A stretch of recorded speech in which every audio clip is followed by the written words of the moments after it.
Oh, it's a press conference. I don't know. I'm just here. I'm here because I got to be here. You know what? Look, I'm gonna start this off for her. Go ahead. Once again, Claressa Shields was at LCA with a sold-out show. She delivered in very good fashion. The opponent that she had was no walkover, was no walk in the park, very awkward. But what she tried to do was deliver each and every second of the round. That's why she is called the GWOAT, and that's why she cannot be fucked with. Listen to me. This woman right here is the best woman to ever lace up a pair of gloves. Ever. And listen to me. If they don't put no respect on her name, she gonna take it. I love her. Everything she got, the Win Company 313, Salida, they moving this girl as they should. And trust me, all she got to do is keep fighting. And she got her husband right there on her side. And listen to me, nothing but big things for the best woman fighter of all time, ever. My guy. Say, hey, give my girl a round of applause. I do want to say a couple of things to put things in perspective. Yep. We had over 15,000 paid customers in the building today. I'm gonna tell you how many right now. I know the exact number. Hold up. So, out of 15,369 seats, we sold 15,369 seats. Literal proof. 15,369 seats. Listen. I just want to thank God because I have been praying for a sold out LCA since the first time I fought here. And I didn't think it was possible with just people from Flint and Detroit. Unavoidable. Right. And I was right about that. We have to bring Brooklyn, New York, Texas, Ohio, the UK. We had to bring New Zealand. We had to bring Atlanta, Miami in the house, Florida. We had to bring. Listen, they in here from everywhere. Texas, Cali. That's what it was gonna take to fill this place up. So everybody who's from Flint and Michigan, I thank y'all for always showing up and being consistent. Because I knew at least 11,000 of Flint and Detroit would be here. But the last 5,000 that came is from all over around the world. And I'm just so grateful for that. So I thank each and every one of y'all that came, that spent money, that bought tickets, who flew out here, got y'all hotels. Listen, y'all had Rick Ross up at a bad hotel because all the hotels were sold out. So he finally somebody was like, all right, man, we gonna get you a good hotel. But he was like, we was at the rehearsal. He said, champ, it ain't no more hotels, man. I said, yeah, cause I sold this motherfucker out. You know what I'm saying? Claressa, knockouts in 3 counts, Kyle Collison. We talked before the fight, we talked with Tony before you came in about his entrance and him kind of getting to set the table for you before you and Ross come out. Before we get to talking about the fight, you got to tell me about the energy in there, man. Having that entrance like that, having the whole crowd singing along with it too. Talk to me about the energy that gave you headed into the ring. Man, I done been all over the world to all the big boxing matches you can go to the Canelos, the Crawfords, the Shakurs, the Gervonta Davis, the guys who sell the big tickets. And when I tell you, it's nothing like a Detroit crowd. It's nothing like a Detroit crowd. I'm talking about they chant, whoop that trick. Man, they chant Resta Boombaye. I mean, this is definitely my house, and we blew the wind off this building today. It was crazy. I mean, fighting up in Detroit, like all throughout the rounds, all I just hear is people just yelling and chanting. It's like it's never a quiet moment inside the ring here. And I've been all over, and I've watched guys come out be the main event, and it's not even that loud, but it's loud like that throughout my entire fight. So the energy is always up. And I love fighting here. Muhammad Ali's wife sitting right here. She came all the way from Miami to see you. Yep, she came into the last fight too. I always thank her for being here. Listen, thank you. I am trying to whoop Layla Ali's ass. So We know. Yeah, because we ain't serving them no seasons around here. Okay. So. Eamon Khan with seconds out. Claressa, could you compare Lani Daniels to your other opponents? How do you feel she compares? And did you, for want of a better phrase, did she bring out the fire inside? No. She fought a hard fight. And I hit Lani with some big shots. I broke her to the body. I broke her down to the head. I mixed it up on her. Lani is just very, very tough, and I knew she would be tough, just from watching her fights, and I could tell she worked on her speed. Now her head was moving a whole lot, but she headbutted me twice, and that was something that I had to, be on the lookout for. But I knew it was she just wanted to survive the rounds, But she tried to come on, maybe around 8, 9, but I still feel like I won every round, even beat her with my back against the ropes. So. Matthew Auchincloss with the Free Press. Those first 2 rounds, Lani was dancing around the ring a lot. Did that strike you? Running. Okay, I was wondering.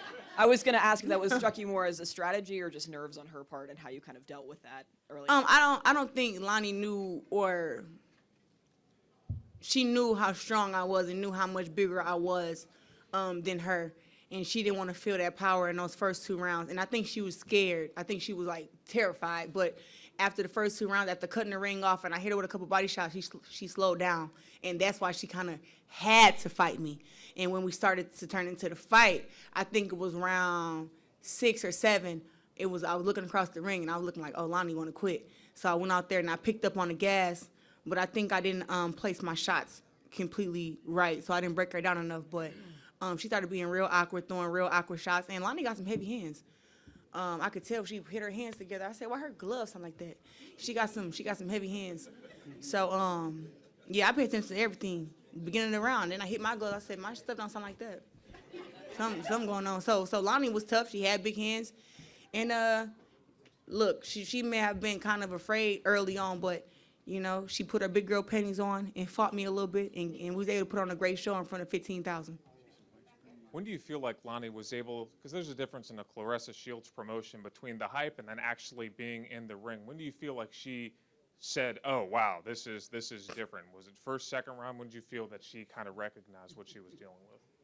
Oh, I think like round 5, she realized that. I would say round 1, but it wasn't her game plan. She was just nervous. I think that round 5, I hit her with some shots that I go into the body on her, and I seen her face. She was like, oh, hold up. I stuck her with a jab, and she was like, oh, shit. And then I seen her start moving her head some. And she would load up on her shots. She was trying to load up on her jab, load up on her right hand.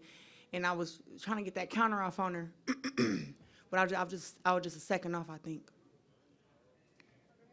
Claressa, a couple questions for you. I saw you. Boy, what up, E? What's up, Rez? You was fighting off the ropes a little bit today, too. What was it, a strategy behind it a little bit, or what was the fighting off the ropes a little bit today? To get that uppercut off to the head. That's what I wanted. And then to dig her back down to the body. I really trying to break it down to the body today. And that's probably the most body work I've done in a lot of fights. Usually they so easy to hit to the head. I just take them all down there, take them all through hell. But Lani, she got took through hell to the body tonight, And when I did hit her clean to the head, it was clean shots. But, I mean, off the ropes, I've always fought really good off the ropes. I did that against Savannah. I fought off the ropes against... Christina Hammer got walked down. Oh, Jonace, I punched her off the ropes too. So I mean, I'm not a person who's scared of the ropes. Like once I feel them, I know okay, that they there. But I'm not a person who's scared to fire off the ropes. When you reach a level of greatness, it's almost like you got to keep finding challenges. I mean, from a child, you've been steady finding challenges. What's the next challenge for you? I mean, what's the next thing for you moving forward? I don't know, I don't know. These girls are just too easy to beat, man. I don't know. Like, people think that it's all about the knockouts. It's like I go in there and I win 10 rounds easy. You know what I'm saying? All the girls, all these girls talk all this crap about me being at 75 now, at 175 and being heavyweight champ. But when I was at 154, nobody will fight me. When I was at 160, I cleared the division. 68, cleared the division. And then when I went back down to 60 again, You know, I was telling the girls at 47 and 54, like, let's meet at a weight class and let's fight. And honestly, all these girls was trying to like stall me out. You know what I'm saying? So if I didn't make the decision to go to weight classes where girls would fight me, I would just be sitting on a bench while all these other girls are fighting. So it's not that I don't possess the skills to beat all these girls at 154, because honestly, when I was undisputed at 154, they waited till I went to 160, and then all the girls who was at 135 from the UK, Natasha Jonas, Terry Harper, a few of those girls, all of them jumped their ass to 154. But when I was at 154, nobody would jump their ass up there to fight me. So, you know, I think I went like a 13-month hiatus without fighting, and I just like, I'm not going to do that trying to make the best fight. So right now, if the girls at heavyweight, up at 175, are the girls who are going to fight, it's clear that it doesn't matter who my opponent is, all the fans going to show up and I'm going to sell it out. So that's really what matters.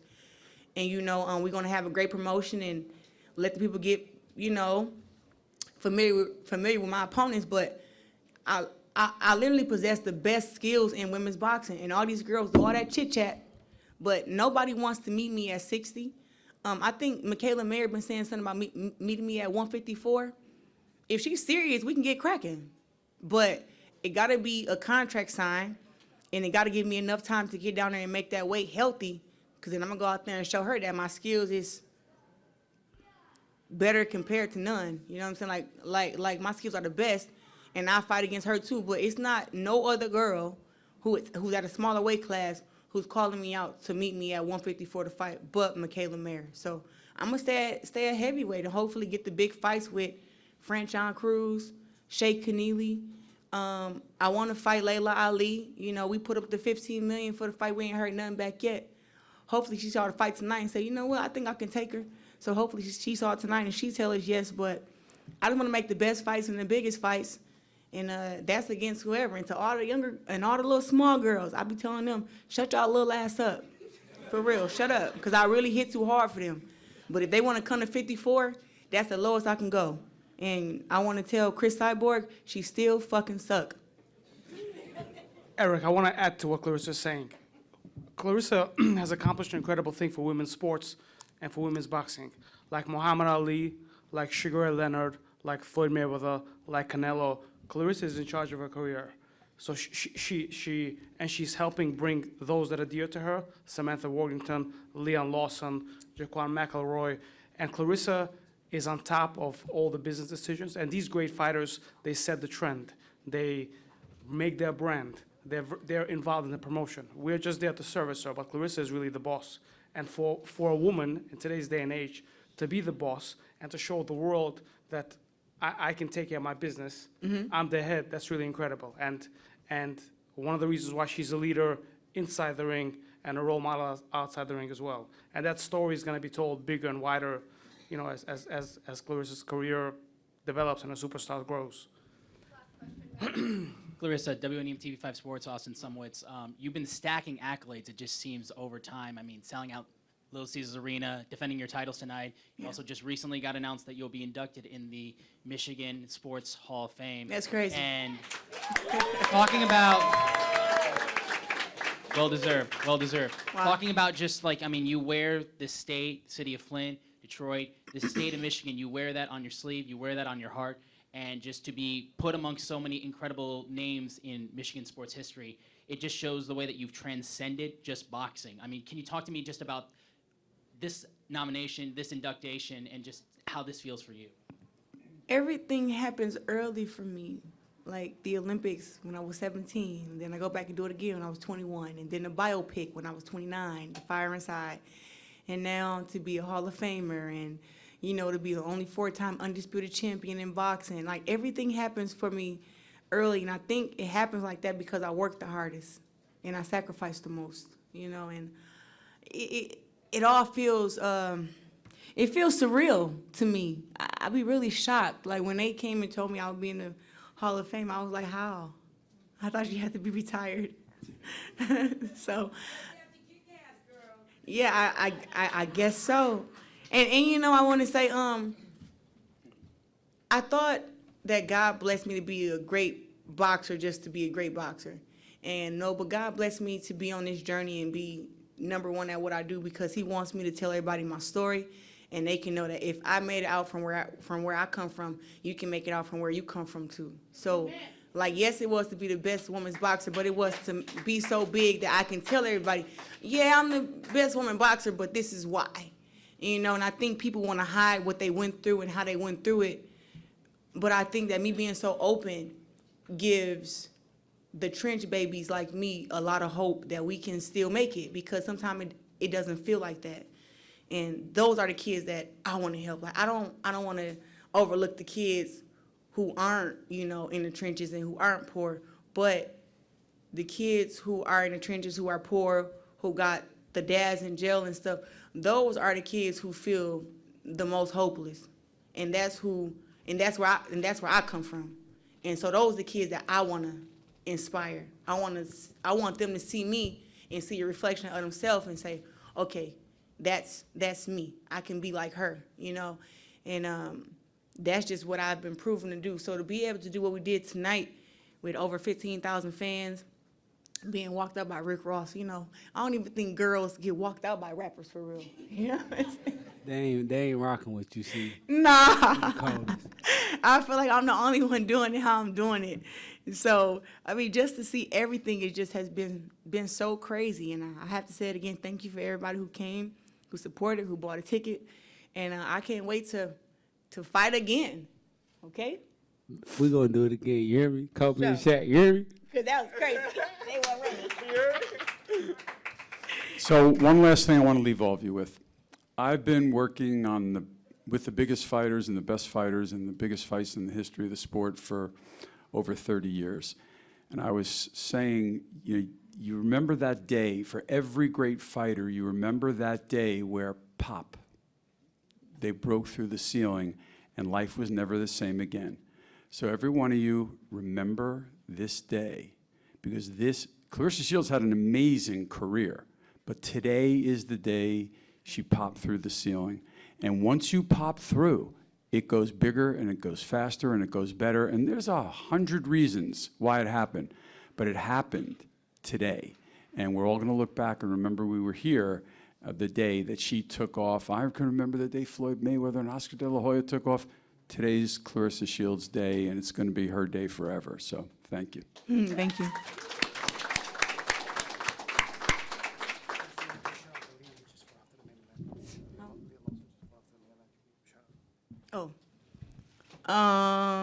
One, shout out to Sammy Worthington. She just became a world champion tonight. She's the first woman signed to my T-Rex Promotions. Congrats to her. Congrats to Jaquan McElroy. He's from Flint, Michigan. He's also signed to T-Rex Promotions. And then shout out to my little big cousin. He's 6'8". Come up here, little Leon. Lee. He was the swing bout, so after I fought, he fought. He's supposed to fight before. He went out there and he won. Congrats. I've been knowing, listen, when I first met little Leon, he was 8 years old, and he was way smaller than me. I don't think y'all know what I'm talking about. Like, he's way smaller. That's what I'm talking about. Like, this dude just do not stop growing. It's sick. He's 6'8". He from Flint, Michigan. He got a great record, and he's on his way to fighting to become a world champion very, very soon. So remember his name, Leon Lawson III. He from Flint, and he come from a family of fighters. I don't know if you guys know Bumper Lawson, but that was one of Muhammad Ali close friends. And then if you guys don't know Andre and Anthony Durrell, straight out of Flint, Michigan, both world champs. Andre Durrell, I call him my uncle, Olympic bronze medalist. And also he's my counselor too. And trying to think, so many fighters that come out of their family. You got Darion Lawson, so many. So yeah, keep the Lawson name in y'all mind, so when y'all see him fighting for a world championship, y'all can know that he fought here tonight, and his journey to be world champion started a long time ago, but he's very, very close to it now.